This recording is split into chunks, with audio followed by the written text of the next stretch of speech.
এই নির্বাচনটি অতীতের নির্বাচনের মতো নয়। এখানে অতীতের নির্বাচনগুলো ছিল শুধুমাত্র ক্ষমতার পালাবদলের জন্য, একদল কোন দল বেশি ভোট পাবে সেইভাবে যাবে। কিন্তু আমাদের এই নির্বাচনটি হচ্ছে আমাদের অস্তিত্ব রক্ষার একটি নির্বাচন। আমরা জুলাই বিপ্লবের মাধ্যমে যে ফেসিবাদ এবং সেই সংস্কার এবং পরিবর্তন অর্জনের জন্যই নতুন বাংলাদেশ গড়ার নির্বাচন। সুতরাং এই নতুন বাংলাদেশ গড়ার নির্বাচনে আমরা সকলেই ঐক্যবদ্ধ থেকে অত্যন্ত সিরিয়াস এটাকে বিজয় করার জন্য আমাদের উপর এটা আমি মনে করি একটি নৈতিক দায়িত্ব এবং কর্তব্য। 2 নম্বর ব্যতিক্রম হচ্ছে যে বাংলাদেশের নির্বাচন ইতিহাস এতগুলি দল নানা ফিলসফি বিশ্বাস করে একসাথে এত বড় চৌটা তৈরি হয়, সব মতকে ধারণ করেছে। আলহামদুলিল্লাহ আজকের এই টেবিল, আজকের এই উপস্থিতি সেই জাতীয় ঐক্যের একটা মডেল এবং ঐতিহাসিক স্মরণ হিসেবে কাজ করবে ইনশাআল্লাহ।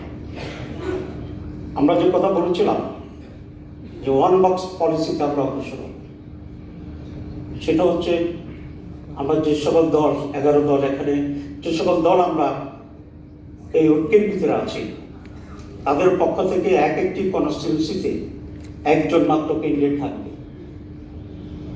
এইটা হচ্ছে আমাদের ওয়ান বক্স পলিসি এবং সেটাকে ধারণ করে আজকে আমরা এখানে আসছি।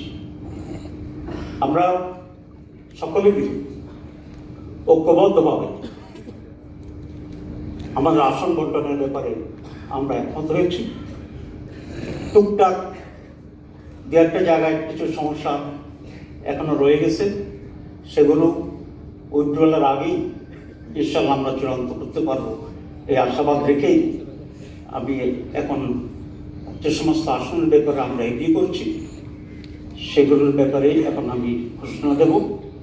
আজকে মোট 250টি আসনের ব্যাপারে আমরা ঘোষণা দিচ্ছি। আমাদের জোটের অন্যতম আরেকটি দল ইসলামী আন্দোলন,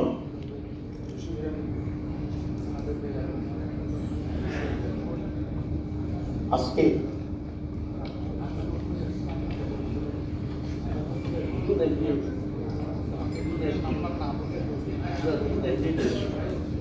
আমরা সবাই মিলেই 300 তো আছে এখানে। আমরা আজকে এখানে উপস্থিত যে সমস্ত দল আছেন সেই দলগুলো কোন কোন কতটি আসনে নির্বাচন করবে সেটি আমরা এখন ঘোষণা দিচ্ছি। বাংলাদেশ জামাত ইসলামী 179, জাতীয় নাগরিক পার্টি 30, বাংলাদেশ খেলাফত মজলিস 20, খেলাফত মজলিস 10, এলডিপি 7, নেজাম ইসলাম পার্টি 2, আমার Bangladesh party 3, Bangladesh development party 2। এই হচ্ছে এই পর্যন্ত আমাদের আসন কনফার্ম করা যেগুলো সেগুলো আমরা ঘোষণা করলাম। বাকি আসনগুলোই আমাদের আরও যারা শহীদরা আছে আমরা আশা করি ওনারা এখানে ঐক্যমত্যের ব্যক্তিতে ওনারাও আমাদের সাথে থাকবেন এবং তখন আমরা ওনাদের আসনগুলো যেগুলো বাকি আছে সেসব বিষয়ে আপনাদেরকে অবহিত করবো ইনশাআল্লাহ। সবাইকে ধন্যবাদ।